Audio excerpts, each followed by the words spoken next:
Hey, Hello, hello, good how morning. are you? Yeah, good morning. Good morning. I'm doing good. How are you? How is it out there? Not too bad, thanks. Not too bad. It's bright and early here, 5:30 and in the middle of a thunderstorm. Yeah. We're also in the middle of a cyclone, but it's Bad not weather everywhere. 5:30 here. Thank you for waking up so early and joining me so early. No problem I at really all. appreciate it.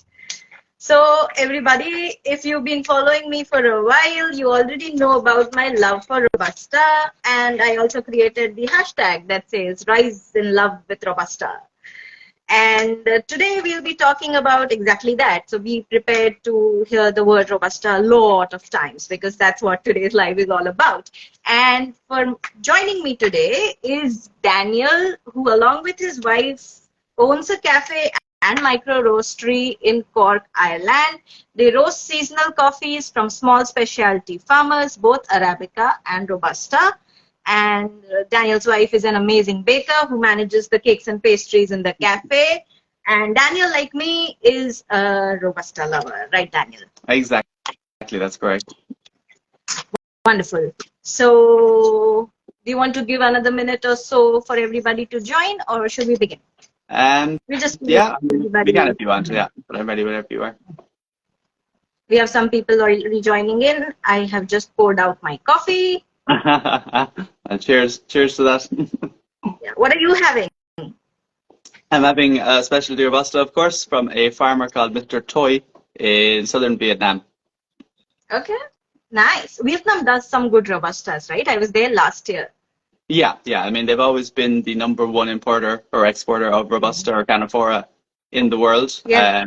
A lot more farmers are turning towards specialty Robusta now, which is great to see. And Mr. Toy is Yeah. kind of leading the field in that. He's a really, really amazing farmer. Absolutely. In fact, I think the very first thing I had the moment I landed, I was immediately off to the Mekong Delta. I was in Ho Chi Minh City. And the very first thing I had there was the Vietnamese iced coffee, the Oh, brilliant. cafe, Sud one. Yeah, Yeah. recently So, we've started serving that in our cafe. In Ireland, it wasn't really a thing before. A lot of cafes didn't have it. yeah. But because Ireland is actually experiencing quite a hot summer, we started looking at what kind of iced drinks coming into the cafe. And because we already had this amazing coffee from Mr. Toy, we thought it'd be a perfect fit. And it's doing quite well. And people are really, really enjoying it. Yeah. I know some people say it's an acquired taste, but I feel when it is done well, like every step does the job Yeah, well, it comes out quite nice. exactly. I I also know agree with you. people who will say that they've often been able to trick somebody saying this is Arabica, whereas actually it's been Robusta. Yeah, exactly. That's correct.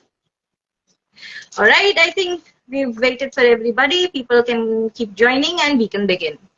Yeah. So, for the people who don't already know, would you like to give a very quick primer about what is Robusta? Yeah, of course. I mean, Robusta or Canephora, as it's scientifically called, is another species of coffee. Coffee, like most other plants, all has different species. In apples, there are Golden Delicious, Pink Lady, Granny Smith. Coffee is no different. Robusta, interestingly, is one of the parents of Arabica coffee, which a lot of people don't know. So about 10,000 years ago, a Robusta and another plant called Canephora got together, had a child, and that child was Arabica coffee. So Robusta's been around quite a lot longer. As you know, and I know, and a lot of people know, Robusta has had a bad reputation recently. Mostly because it's known for instant coffee. It's usually grown, it's quite easy to grow compared to Arabica. So a lot of farmers would grow it cheaply without much care. And then it's just, roasted very dark and sent off to the instant coffee factories. In recent years, it's been experiencing a revival where a lot of farmers have started treating it with a bit more respect, similar to Arabica, and the results are really, really impressive. And the same goes for roasters too. Roasters have been learning new ways to roast it, to let it shine, to show its really amazing capabilities. And yeah, it's a very exciting time to be in Robusta at the moment. Yes. So, how is the fine Robusta? Sorry, I lost you. That's okay. I had a call coming. Yeah. So, how is a fine Robusta different from a regular Robusta? Yeah, so fine Robusta is the name that we use for specialty Robusta. It's Robusta that is a slightly higher grade. A lot more care has been given to it by both the farmers and the roasters and the baristas preparing it. Specialty Arabica has quite a fairly set matrix, so it has to score technically over 80 points in a cupping before it can be called specialty Arabica. The rules around Robusta aren't quite as set at the moment because fine Robusta is still quite a specialty Robusta is quite a new field. But for most of us in the game, it's coffee that is created sustainably or farmed sustainably, is traceable back to a certain farmer, and has a very nice flavor profile. So, a lot of care, like I say, has been given in the farming and in the roasting as well. Absolutely. Now, when did you first encounter a Robusta? And I don't mean the instant one. Yeah. That's a good question.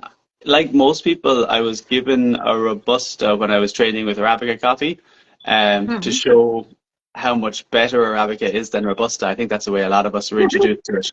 It was always like, this is Robusta, this is bad, this is Arabica. This is not how it should be. Exactly, yeah. But unfortunately, for most people, that's the way we encounter Robusta. Now, I've always had a certain, ethos that I like to call drink all the coffee. So I will drink every coffee that I come across, no matter how good or bad people tell me it's going to be, and try and make up my own mind on that. I definitely enjoyed a couple of Robustas that I had in Vietnam, and it was almost like a guilty pleasure because when you come up to your coffee, you're always told that you shouldn't enjoy them. Yeah. So that gave me a little bit of an inkling to kind of, maybe there's something here, that we don't know about. It was actually quite fun in Vietnam because I was there for the cafe show. So for the entire day, all I was doing was having coffee. And there was a barista championship going on and the latte art championship going on. So I was just going around sampling coffees. After the show was over at 5 o'clock, I used to come back to my hotel, but I used to roam around for a bit. And after having coffee for the whole day, once the event was over, I was back in District 1. I was like, let's have one more coffee. Yeah. I would down at least 2 or 3 before I went back to my hotel. I think they've spoiled it for me. Now I have Vietnamese coffee elsewhere. I'm like, nah, it's not the same. No. Yeah, well, you're not alone. It's an experience I think a lot of people have gone through when they've been there. Yes. And I don't think I ever encountered a bad coffee for the whole week I was there. Yeah, that's true, actually. Yeah, that's a good point. Considering majority of it was Robusta. Yeah, absolutely. It was only at the cafe show, there was a little bit of Arabica. That too coming from different countries. Most of the Vietnamese one was Robusta. Yeah, and even farmers growing Arabica has probably only really taken off in the last couple of years, growing specialty Arabica. I mean, in a way, it's kind of helpful because a lot of the farming practices that farmers would use for specialty Arabica, they can then take and transfer over to specialty Robusta, I think when farmers see that there is a lot better livelihood to be made growing specialty coffee, that they'll start applying that towards Robusta as well, which is fantastic. Yeah. So what is the best Robusta you've ever had? Where did you have it? How did you chance upon it? Yeah, that's a tough one. I mean, subjectively, probably the best Robusta that I've ever had was at the recent Canephora, which was Europe's, or the world, maybe the world's, but definitely Europe's first ever Canephora only festival that was held in Frankfurt in a roastery called Hoppenburton Plop. It was a really, really great show. It was small. There was only about maybe 40 to 50 of us there. People came over from Germany, from Austria, from Switzerland, from the Netherlands, myself from Ireland, and it was great. We met some farmers, a gentleman from India as well. We met some people from Ecuador, and it was really amazing to see. The best coffee on the table was from a farmer in Indonesia, actually. Now, that was probably subjectively the best coffee I've ever had, but for me, probably the first time I ever had what I could consider a specialty or a fine Robusta that kind of changed my feeling or changed my thoughts about what Robusta could be. And that was from a farm in India actually as well, Sesaraman Estates, which is quite a big estate as far as I know. And that's the first Robusta that we ever used in the cafe. So we use that in one of our blends on the machine. So people Okay. in our cafe are drinking that every day, and it's a really really nice solid robusta without too much bitterness at all. That goes down quite well with our Lovely. customers. Do you want to share the name of the estate? I'm pretty sure there's somebody in the audience who will know it. Yeah, it was Seth Rahman. Okay, Sethuraman, got it. They're quite big, Yeah. yes. I was going to ask about the event later on, but now that we bring it up, tell us more about the Canephora event, because we don't often hear about an event that is exclusively focused on Robusta. Yeah, it was fantastic. So like I was saying, there was quite a good group of people there, everybody interested in Canephora or Robusta for the future of it. Because it was the first event, I don't think there was too much of a focus on, let's say, groundbreaking new innovations in Robusta. It was more about getting to know each other and getting to see what's there already. We did talk a little bit about the future. We had a gentleman, June, from Lammersoko, Germany, who was, talking about the different struggles of brewing with Robusta. As you know, it brews quite differently to Arabica. And since most coffee machines are geared towards Arabica, there needs to be a certain change in mindset of the barista. But he was also there to talk about what machine companies can do going forward. So that was really interesting.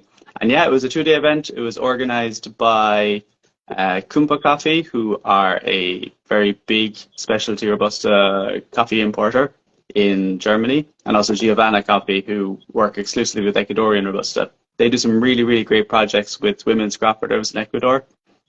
So it was fantastic. It was a really, really nice, chilled event. Nice. Were you able to convert anybody? Bring Can you say them it again? over to the. Were you able to convert anybody? Somebody who came in and converted to our cult, Robusta cult. Definitely. In the cafe, it's great. I mean, every chance I get, I'm always extolling the virtues of fine Canephora. I think it's kind of like a double appeal. I mean, the taste is really interesting. Once you open your mind and you're not expecting an Arabica, you're open to new experiences. You can have a really, really good taste experience.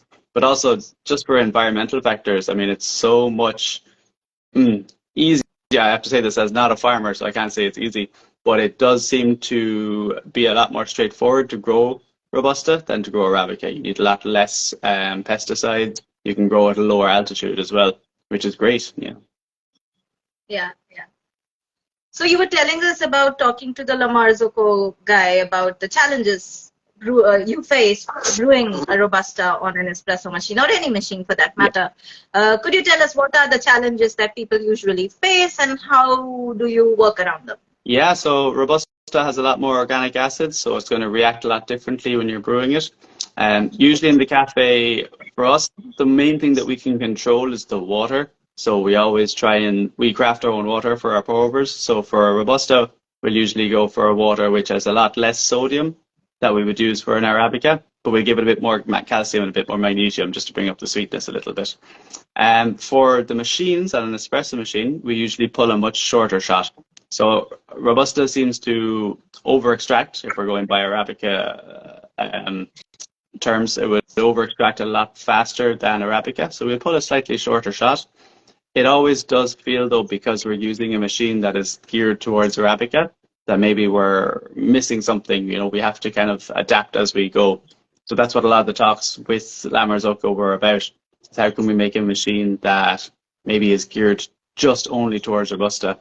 In the portafilter as well. So one of the things they were mentioning was in the portafilter, maybe having a deeper portafilter for a lot more space for both the waters and the gases to move around. Just having a deeper basket, or maybe a bit more space between the basket itself and the group head. Still, a lot of what we do has been trial and error because, just trying to get a very good shot of specialty Robusta is still quite new to most of us. But it's fun, it's great. There's a couple of groundbreakers in the field. Mick, who also wrote probably the first book about specialty Robusta, and as far as I know, the only one at the moment, has done some really great brew guides. He's currently working in a cafe called Back to Black in Amsterdam, but he's probably been one of the leaders in the field of this as well.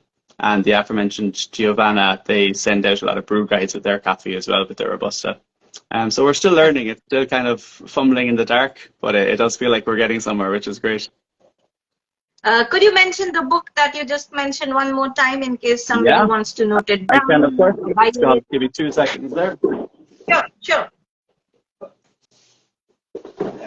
So it's called I Would Like Your Fruitiest, Funkiest, Most Fermented Canephora on the menu. And it is by a gentleman called Mick, who was actually at the Canephora as well. It's a really, really good book. And as far as I know, you can pick this up in Sudhang, who are a German coffee roaster where Mick used to work, have that on their online store. You can pick it up there. But you can usually pick it up in most places that sell coffee books. Any chance it is available online, like a PDF or something?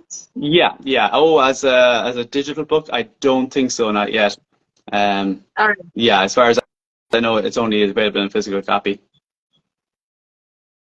I can We'll hold it put up the there. name. If anyone wants to take a snapshot, I can hold it up there. It's quite long, the name. Yeah.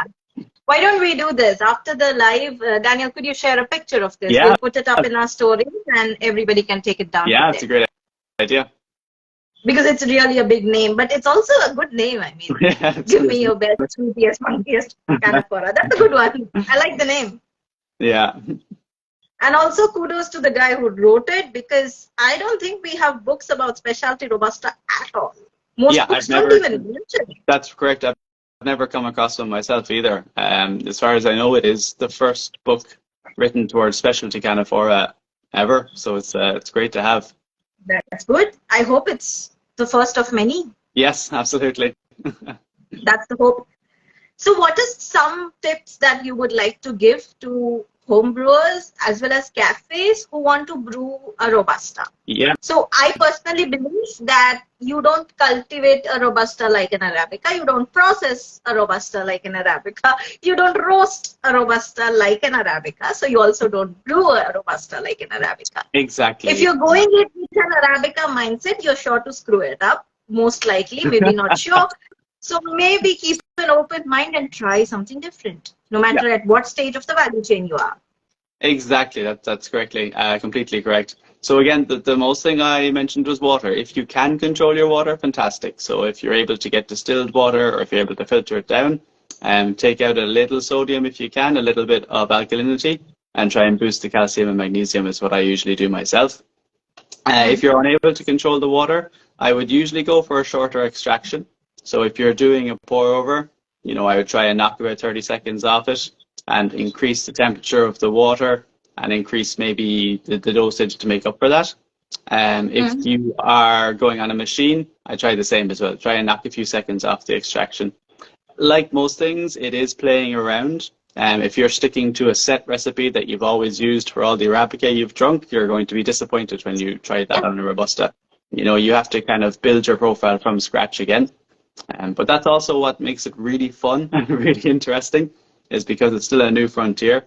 Because I think that open mind is very important. If you're going in with an Arabica mindset, very likely you're set for disappointment. Absolutely, yeah. And that's what I always tell people. So we sell, obviously, Canephora in the cafe as well, and a lot of people will never have tried it. When they buy a bag, I always tell them, don't go home and expect an Arabica from this. You will be disappointed. Go in with an open mind and just expect something completely different, Okay. So we often hear a lot of weird things, bad things about Robusta. What is the weirdest of the baddest thing that you've heard? Yeah, I mean, most of it is what we're always told, coming up through coffee, is that it's just Robusta is an inferior coffee. It's got more bitterness. It's a lot of people say that, or there's a myth going around that it's more bitter because it has more chlorogenic acids, which I think is untrue. It does have more organic acids, but not more chlorogenic acids. Yeah. Another thing that goes around is not a myth, but that it has twice the caffeine of Arabica. It doesn't have quite twice. It does have a lot more caffeine than Arabica. That's true, but that's not one of the things that contributes to bitterness or anything like that. Yeah, I suppose just that it's always, it has to be a bad coffee and it can only be used for instant coffee. I think that's because that mindset is there already. That's what's led to it being grown quite without much care, without much love, being roasted without much care and without much love, So yeah, hopefully these myths are slowly starting to be dispelled, which is great to see. Yeah. We just got to keep doing our work at dispelling them. Yes. So in the beginning of the live, one of the audience members said hello to all the Robusta revolutionaries. So I think all Robusta revolutionaries need to get together and make sure. I mean, who made Arabica the standard of how coffee should be like? Yeah, exactly. And like I said, the Canephora was maybe the first one in Europe. So hopefully in time this can become a worldwide event. You know, there'll be a Canephora in India, Canephora in Indonesia, and it'll be a good excuse to travel the world as well and meet more Robusta revolutionaries, as you say. Yes. I mean, there's like, what, over 120 varieties of coffee, and we're all hung up on just one? Yeah. Yeah, it is amazing how global systems all seem to focus on one product, isn't it? Yeah. Okay, so what are the challenges that a cafe faces in convincing people to try Robusta? Yeah, I mean, I think we're the And how first. to overcome them? Yeah. So when we put our Robusta on the bar, we were definitely the first cafe in Ireland anyway doing specialty Robusta on bar. There's another cafe in Dublin that sells it by the bean, but on the bar and the espresso machine, we were definitely the first. And it was definitely, you could see a lot of prejudice when you said, "Oh, we have two coffees, I should explain, that we offer to the customers." So I can actually show you. The Jazz is your standard kind of lightly roasted Colombian Ethiopian, very bright, very fruity kind of blend. And the Yes. Velvet, which is my personal favorite, is an Arabusta blend. So it's a nice chocolatey Brazilian Arabica roasted together with that Indian Robusta that I was talking about from Cesar Román. And when Yes. you mention to people, oh, this is an Arabica Robusta blend. As soon as you say the word Robusta, we used to just see the Don't kind of know. eyes that's over. Oh, I'll have the other one. You know, isn't Robusta Yeah. special, or isn't Robusta instant coffee, or isn't Robusta very kind of dark? And yeah, it's just kind of dispelling that myth. That was one of the big challenges for sure. Once people have tried it, because people will always try something, they're curious, you know, and they go, "Oh, is that really Robusta? Really? I thought Robusta was much more bitter than that, or I thought Robusta was not very nice," you know, and then they go back to it. But definitely that prejudice that exists was one of the main challenges to overcome. I think, as we talked about before, it is a bit more difficult to brew if you're going in with, like you said, an Arabica mindset. So that's another one. Those challenges can all be overcome through communication. So it's very, very important to communicate as much as possible with the customer, and let them know what they're getting, and let them know what they to expect when they get home and when they try and brew it themselves.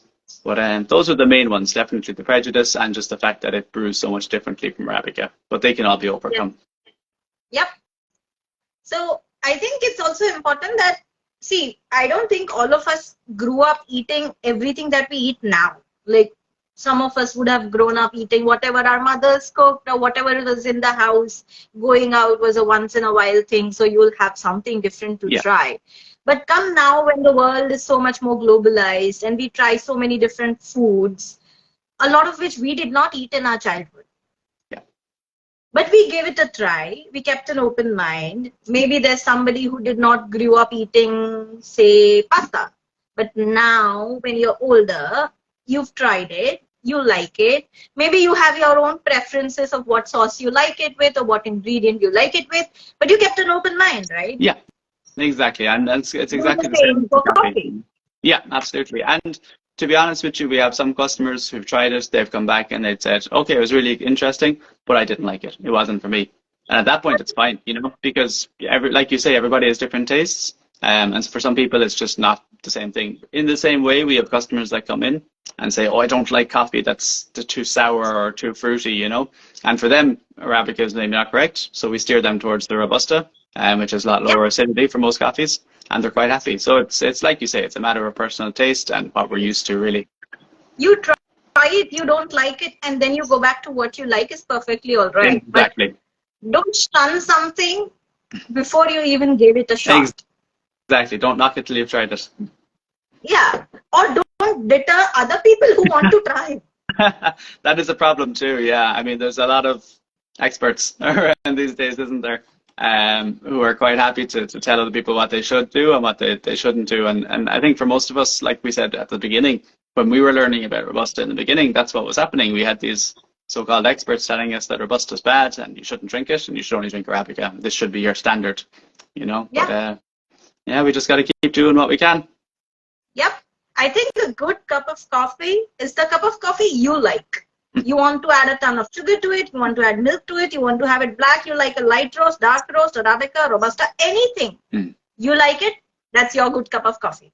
Absolutely. Brew it the way you like it, no right or wrong there. Yeah, absolutely, 100%. Also don't judge other people's coffee preferences. Yeah, that's true. All right. So, is there any scope for Robusta only cafes in the world? I know there's one in India that only does Robusta. Okay, There's yeah. no Arabic standard. Yeah, I haven't come across any in Europe yet. That's not to say that there aren't. Yeah, you'd have to be very brave. Yeah, you'd have to be very, very brave. Again, for me, it's kind of like, it goes back to what we were saying just 2 seconds ago. You know, everybody likes different profiles. So having a Robusta only cafe, then where do the Arabica lovers go? You know, I'm a huge fan of Robusta, but I don't think we should be trying to replace Arabica with it. I think they both have an equal standing, you know. So there's that as well to consider. Now, obviously, Robusta does need more of a light shine upon it, so there is probably more scope or more space for that there. It would be tough, but you'd have to be very brave. And if there is a Robusta cafe in India, a Robusta only cafe in India, I'd love to go to see it. Where is it? It's in Hyderabad. Okay, cool. Hopefully I'll be able to get there at some stage. Yeah, they're very brave. I'm much braver than I am. There is also a Liberica only cafe. Oh, cool. Okay, that's very interesting. Yeah, because like you said, there's 127 species of coffee that we know about, and there's more coming. So Robusta is probably the biggest non-Arabica variety out there, but there are a lot more to be discovered, to be played with. The SCA and World Coffee Research are doing quite interesting work with a lot of them. But there's definitely more scope to play around with as well, which is great.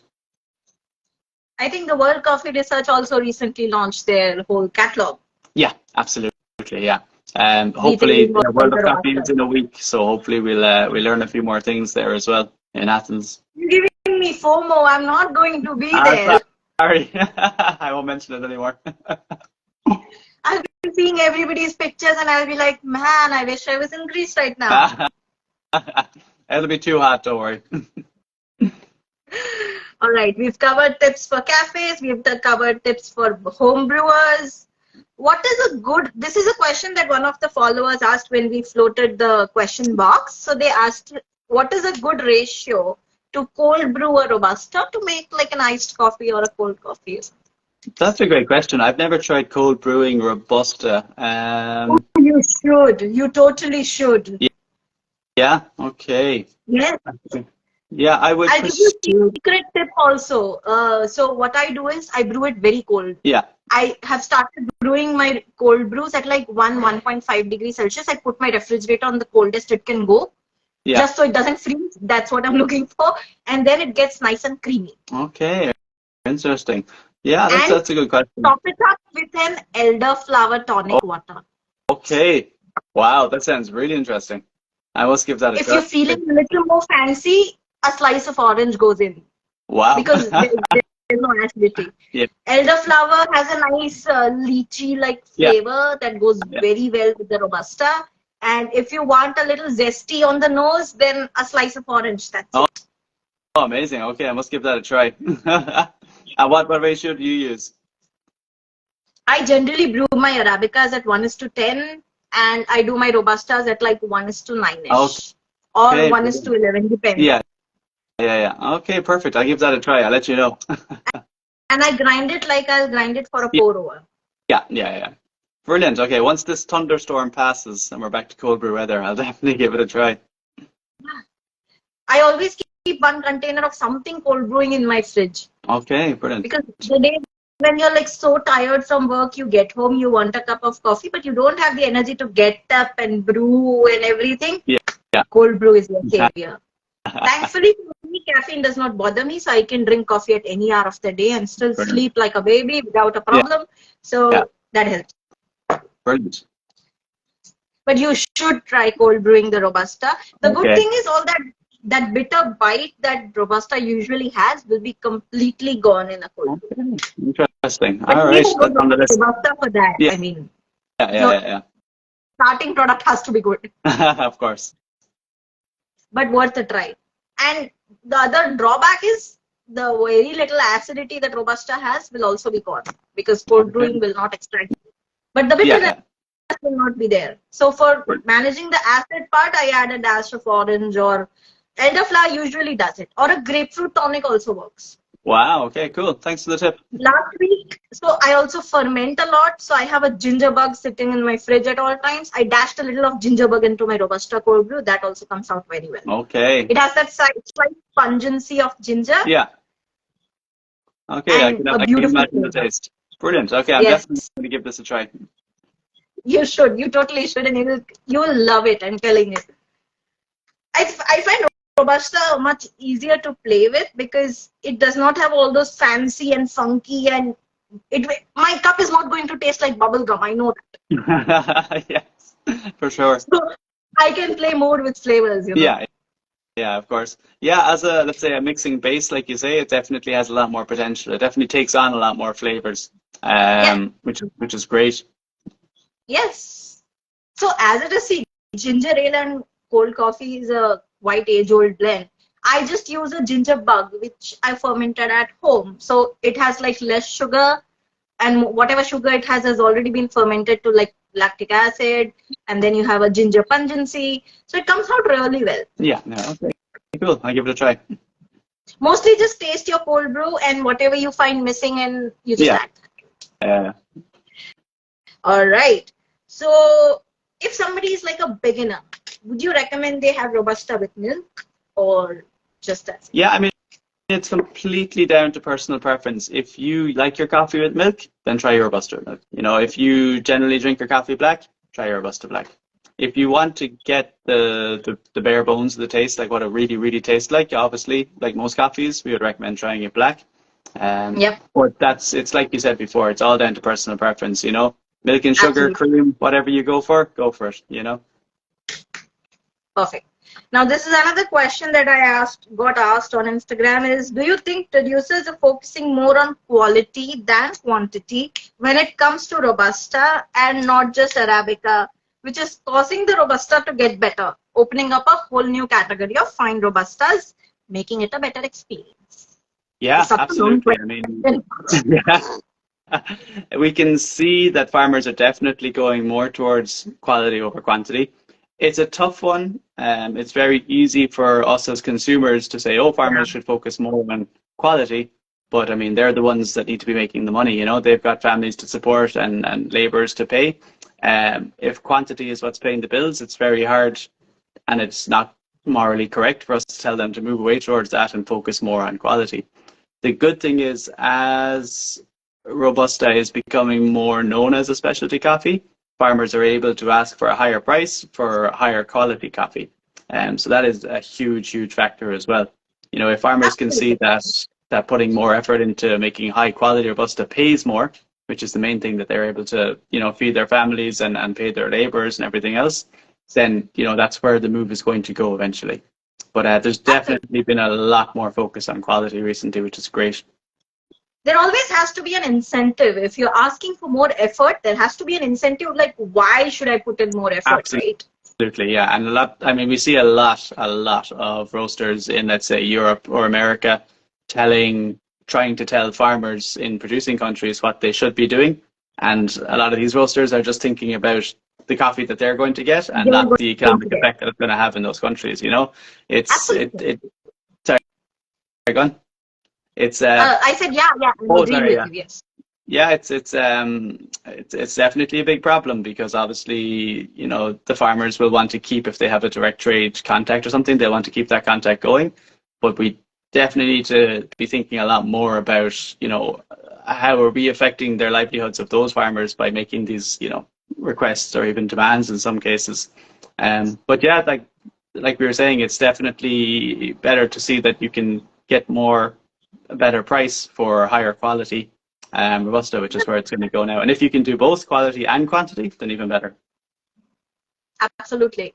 So I remember one session I attended very long back. I mean, this is like 2-3 years ago. And it was like a live session. And somebody from the audience put in a comment that said, why are coffee producers so lazy? And on the session was a coffee producer, and they lost their shit. Yeah, They're not of course. lazy. Yeah, They're not absolutely. lazy. Yeah, I mean, They can't afford to be lazy. absolutely. I was lucky enough to go on a coffee tour once, and part of the coffee tour was, you go up in the plantation and pick coffee. I picked coffee for about an hour, and I was really tired. I was exhausted, Yeah. And if you do that every day in and out during the harvest season, and never mind worrying about pesticides and diseases and storms and all the And rest of it. there's so many factors that you can't even control. Yeah, Whether you'll get absolutely. rain or not, whether you'll have sufficient water or not, there'll Yeah. be a pest attack. There's way too many factors you have absolutely no control over. Yeah, I But don't that think any still coffee affects your producer in future. the world is lazy. You can't be lazy. There's no such thing as a lazy coffee producer, You unfortunately. can't afford to be lazy. No, absolutely not. Definitely lazy roasters. But no lazy coffee producers. Okay. Will Robusta continue to be or still be regarded as a filler coffee? It will continue to be regarded as a filler coffee by some people. That's something that I don't think will change anytime soon. All we can do is try and increase the percentage of people who are viewing it as a specialty coffee, There's always Yeah. going to be the old school style of, use your Robusta to fill up the gaps, or if you want something cheap, or for instant coffee. I don't think that's ever going to change, because we have that in Arabica. Like, there are filler Arabica coffees too. Not all Arabica is specialty is something that we have to keep reminding ourselves, there's Arabica going on the market for, $1 or $2 per pound, which is just absolutely crazy. So that will be the same with Canephora, I presume, as well. We just got to keep increasing the percentage of people who think that Robusta or Canephora can have a really, really good place in the specialty market. Yeah, I mean, we also have, like, there's a bracket that goes as specialty, and then there's commercial, and then there's really at the bottom of the commercial, which didn't make it anywhere. Yeah, That is still exactly. not the finest or the best ones, but it's still coffee. Yeah, absolutely, and it takes up quite a big share of the market, more than people would realize. Coffee that's under, between 60 and 80 points, let's say. Yeah. That's huge money. That's where the big companies are making all their money, and that's like you say, quantity over quality. Absolutely. Plus, when you have a mass market, there has to be a consistency in product. Of course, yeah. You can't have your coffee tasting something in one batch and something else in another batch. Yeah. For specialty, it still works because it's not a mass market product. Yeah, and I think for us, because most specialty coffee roasters, I should say, are seasonal, like we'll get a bag of coffee per year, and it's kind of almost expected that the coffee that we got, even from the same farm, that the coffee we got this year is not going to taste exactly the same as the coffee we got last year. But if you're a big coffee chain that just does cheap coffee that doesn't have any traceability, your customers are going to want it to be consistent. Like you say, it's going to have to taste the same every year. Because a lot of people want their coffee to be just coffee. Yeah, absolutely, yeah. We see the same in the cafe They when don't we need to give get them careful, two they blends. need that fix, they need to wake up. For them, it doesn't matter. Probably if they're given a very fine cup which has some flowers and fruits bursting out of it, they're not going to like it. Yeah, of course, because it's not what they're expecting. Yeah. Yeah, they want it consistently. Today, tomorrow, next year, 10 years, that coffee has to taste the same. Yeah, absolutely. And going back to your question, that's why I think there will always be a place for Robusta as just a filler coffee, like you say, similar to low-grade Arabica. But I also agree with what you said. It's not that Arabica is some golden coffee here. It also makes it to that grade. Yeah, absolutely. It's just Arabica's probably benefited more from having more research done on it as a specialty coffee, just because of what. Who is this guy who made this Arabica as the de facto standard? Who is it? I don't know. We'll find them someday. Yeah. The Robusta revolutionaries, go find this guy. We need to know. They have a lot of questions to answer. Yes. There has to be an inquisition about this. Okay, now we know that after roasting, there are resting times for the coffee before the coffee starts tasting really good. Are the roasting times for Robusta? Different than Arabica? Yeah, Because everything so is different. from our experience, Robusta or Canephora does a lot better with a much longer resting period. So in the cafe, we try and go for between 5 to 6 weeks, which sounds like an incredibly long time. But it just plays much better on the machine. It plays much better when we're brewing it with a much longer resting period. Again, Okay. a lot of Yeah. the resting periods will depend on, the level of roast, how dark you've gone or how light you've roasted it. And it'll be different for every cafe, the water you're using. But we tend to find, let's say, if we're roasting our Arabica or we're resting our Arabica for 2 to 3 weeks in some cases, and for our Robusta, it's almost 5 to 6 weeks. Okay. So Robusta has a longer resting Resting time. period, yeah, absolutely. That's what we find in our cafe. Okay. And in your experience, does Robusta go stale later than Arabica or quicker? Yeah, I mean, it definitely changes. The profile changes a lot more slower. Stale is always a tough word. So as you know yourself, like oxidization can bring benefits until it doesn't, you know. Yes. So I mean, It's like coffee that after a point, coffee just becomes yes, coffee. exactly, yeah. So it'll start to lose.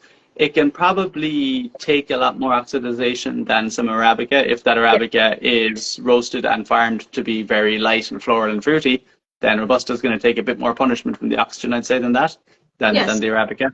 Um, so I don't know if I'd say it goes stale a lot slower, but you can definitely get a lot more out of it for longer, I'd say.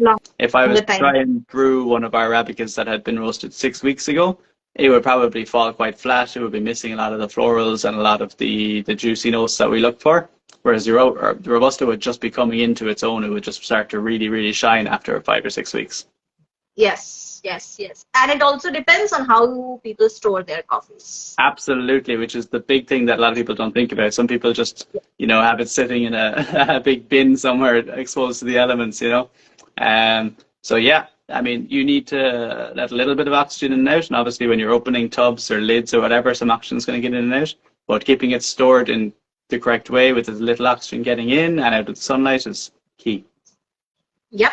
I remember this conversation I had with somebody. They said that coffee doesn't expire. I mean, there's nothing that can become fatally dangerous in coffee. I'm like, yeah, it doesn't. 5 years down, coffee that has been roasted 5 years ago will still be coffee, but it will not be what it was 5 years ago. Yeah, exactly. But it'll still be drinking. Like you say, it's not going to kill you as long as no mold has formed or anything like that, Yeah. and there's not a huge amount of moisture in there.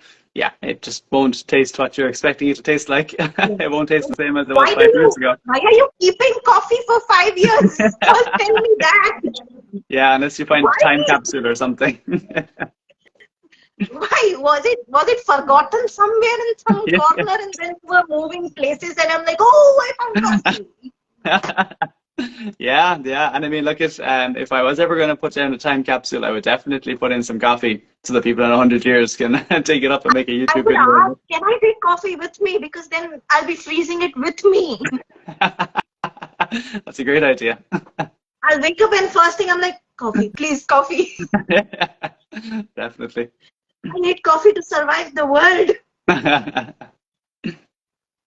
All right, next question. What is causing these all-time highs of Robusta? So anybody who's been keeping up with the news, you would have heard that Robusta prices are getting all-time highs. The ICO reserves are going down. What is happening? If you could explain it like as simple as possible. Yeah, absolutely. I mean, look, my understanding of it is that demand is just outstripping supply at the moment. As you know, global shipping is absolutely crazy at the moment. Trying to ship something from anywhere to anywhere else is gone mad. So that's affected all shipping. So not just Robusta, but Arabica too, and not just coffee, but all crops are being affected by that. Robusta in particular, there's just a lot more demand for it than there used to be. Both specialty Robusta as well, obviously the specialty Robusta has taken off, but commercial Robusta too. There's been a lot more cafes opening up over the last couple of years as countries come out of lockdowns and they start to move towards their economies opening up again. A lot of people are just moving towards coffee as a kind of it's a low investment, like opening a cafe compared to most other, I know it is expensive, but compared to most other businesses, it is quite low investment. So a lot of people are going, right, I've lost my job in the pandemic. What can I do? I'll open a cafe. And it's a lot more demand for coffee. A lot of them are moving towards Robusta, like you say, the filler cheap Robustas or the specialty Robustas as well. And it's just the pace of demand has just outstripped supply at the moment. Yep. I was just having my coffee sip and I remembered, have you found, this is something I have observed and I could be completely wrong, but there's a small window during which if you consume your Robusta, it tastes amazing. Not before that, not after that. So I'm pretty sure it's a game of some temperature going on there. Yeah, yeah. And I mean, that's you know, it comes out very good. exactly. You know yourself that coffee, it's not that the coffee changes taste as it cools, but that we can perceive different tastes at different temperatures. There's a really, really nice cafe in Dublin called Unfiltered. Whereas if you order a coffee, they would give you a little temperature sensor that sits above the cup of coffee. So it's like a laser that shines into your cup. And they'll tell you, you're going to get these tastes at 60 degrees, you're going to get these flavors at 50 degrees. And you can watch the temperature, the number of the temperature of your coffee decreasing as you drink it. And it's very, very interesting to see. It sounds very interesting. Yeah, it's definitely one of the groundbreaking leading specialty cafes in Ireland, probably in Europe. Yeah, and they're doing really interesting things. But like you say, you know, there's a kind of a window for all coffees, not just Robusta, but for all coffees, that once it cools enough that you can get certain flavors, but it doesn't cool so much that you lose other flavors, you know. It's probably around that 55-degree window that it just we can perceive almost everything in there. It's not burning your tongue, but it's still warm. Exactly, that's it. Yeah. So when I used to study back in my graduation classes, one of my courses was sensory evaluation. Okay. So we used to study all about organoleptic testing, how different senses perceive different things, how should a room in which this analysis takes place should be, like you have those red lights and everything. Yeah. Everything used to be covered in that course. It was very thorough. And one of the things we learned there was the best perceptions always come when your food product is closer to your body temperature. Okay. All right. That's interesting. Yeah. So I guess that would be similar. So if we're getting close to 30, 40 degrees in the coffee, that's, yeah, mine's probably about 30 degrees now. And I think I have had a lot of people who've told me that when you're cupping a coffee, your coffee should taste good when it is hot, but it should also taste good, say, 30, 45 minutes later when it has gone cold. Yeah, exactly. And that's why, you know, if cuppings took 10 minutes, it would be great. But this is why cuppings take so long, is because, you know, we have to wait for it to cool down to room temperature as well, see what has changed. And that is where your honest evaluation comes, because then the coffee has gone closer to your body temperature. Exactly, yeah. Also, why, for example, when you're eating something very hot, you will not perceive all the flavors properly. Also, if you're having something very cold, you will not perceive all the flavors very properly. Yeah. Like, for a very simple understanding, ice cream has way more sugar than, say, a milkshake would. Yeah, that makes sense.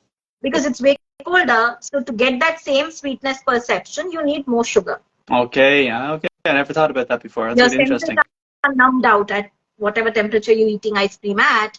So to still get that sweet feeling, you need more sugar. Okay, brilliant. That's good to know. Yeah. It's like just playing with your senses. Like if you've had something acidic, you will feel the spice hit to be more. Yeah. So, and then I have one last question that says, what does the future of Robusta look like? Will Robusta save the world from complete elimination of coffee?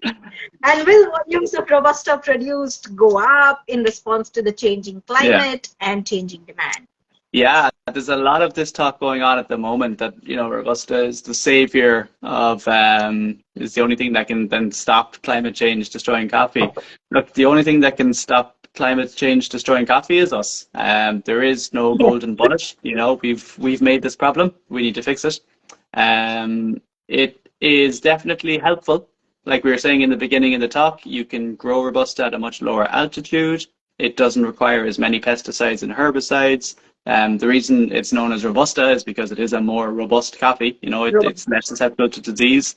And although, you know, disease climate change and disease are different. Climate change has definitely exacerbated a lot more disease in coffee. We did a talk last year with the SCA where myself and another fella, Camilo, interviewed a lot of coffee farmers about challenges that climate change is bringing. And the number one challenge was disease, not just because it's getting hotter, but because it is getting more unpredictable. The weather's getting more unpredictable. There's rain when there should be sun. There's sun when there should be rain.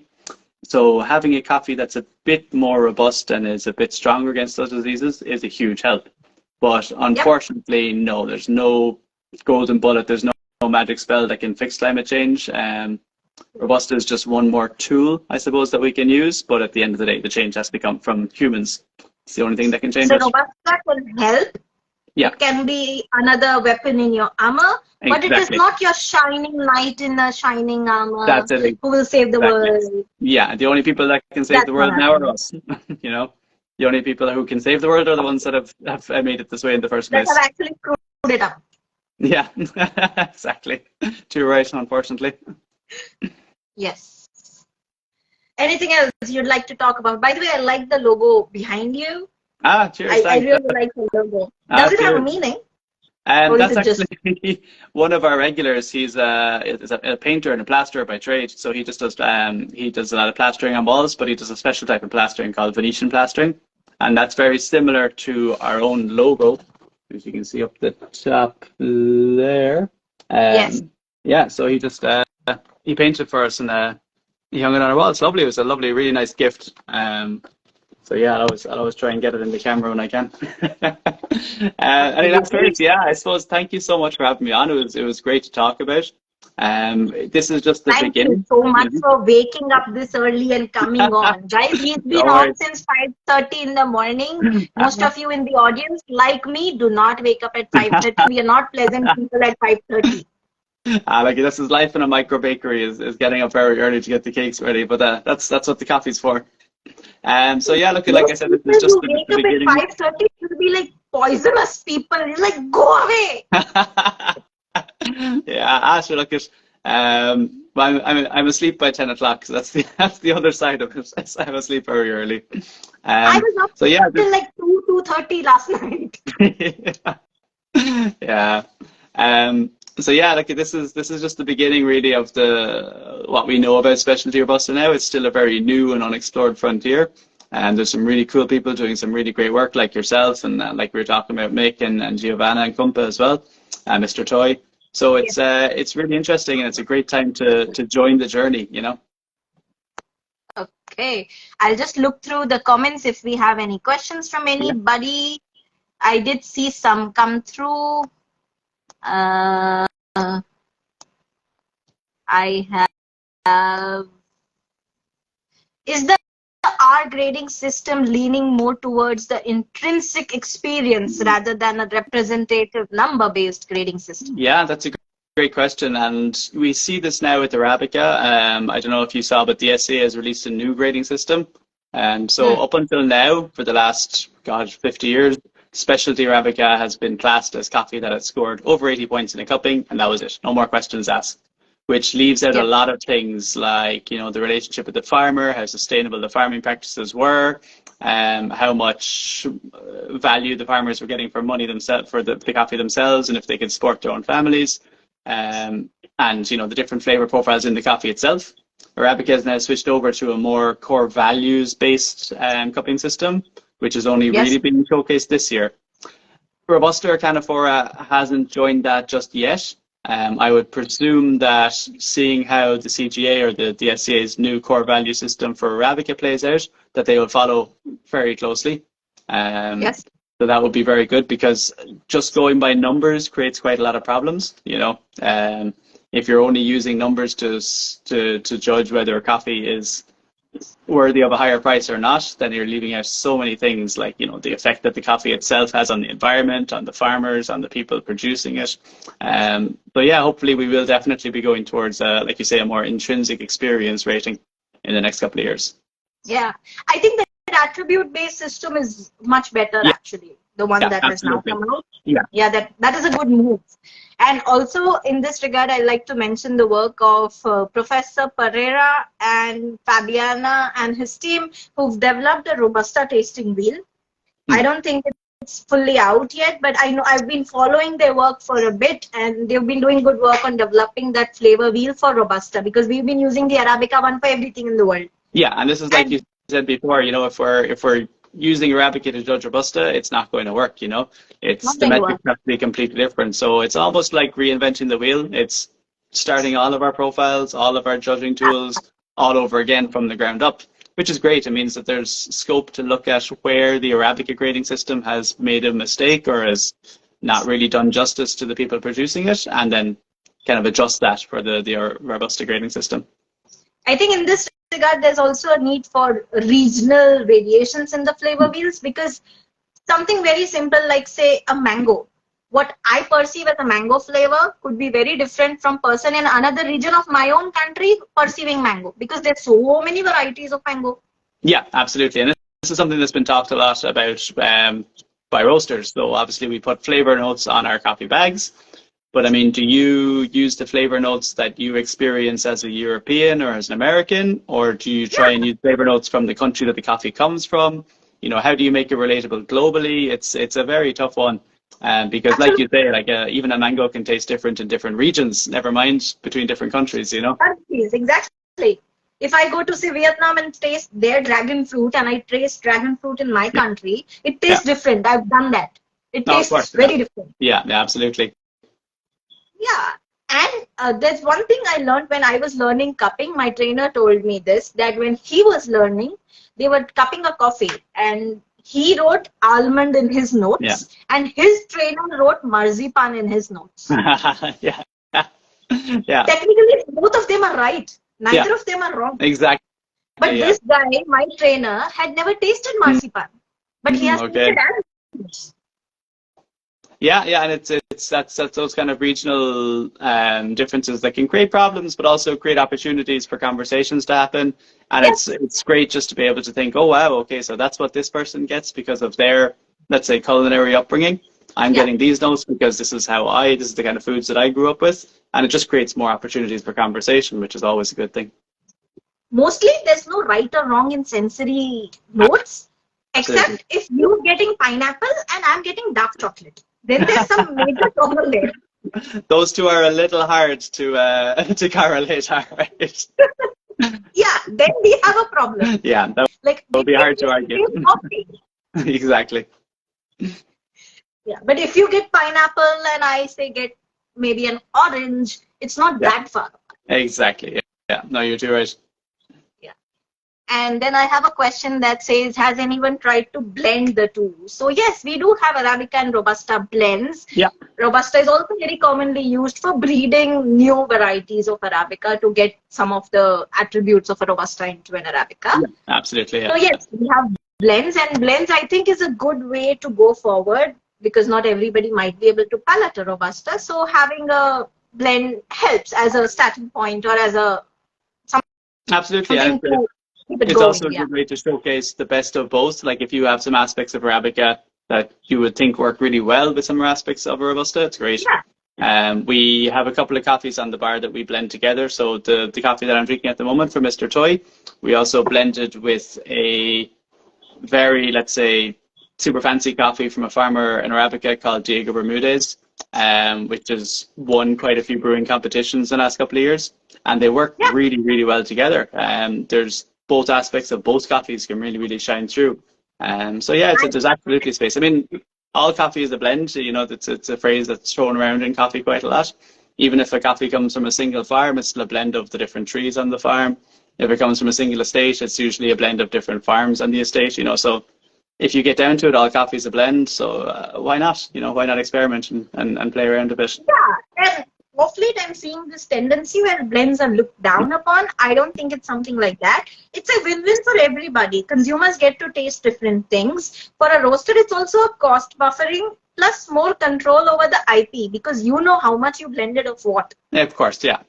And the main thing of blends is as long as they're traceable, as long as you can say how much of each coffee is going into it, and you know which farms or which estates they've come from, that's the main thing, I think. And I would really like to see people declaring that, because most often I see when it's a blend, people don't declare which estate. Yes, Absolutely, yeah. No, it's all about communication and giving the consumers the information that they should have. You know, traceability is key at the end of the day. Very important, yes. So everybody, when you're buying coffee, ask where it is from, or do like me. I do not buy coffee that do not mention which estate the Yeah, coffee came from. Write it. absolutely. Tell Yeah, people where it came from. Let the farmer get some recognition. And if you're posting about coffee on Instagram, find the farm. Most likely they will be on Instagram. Tag them. absolutely. Yeah. I mean, geez, most farmers are actually on social media these days, which is great. You know, so there's Yeah, no excuse to very give common. recognition where it should be. So tag them. Tag the farmer, tag the roaster, say good things if you'd like the blend, of course. Absolutely. So yeah. And I think I'm out of questions. That's everything. All right. Well, I mean, I thank you think so we'll much. go on talking because who wants to stop talking about Robusta? We are all Robusta revolutionaries here.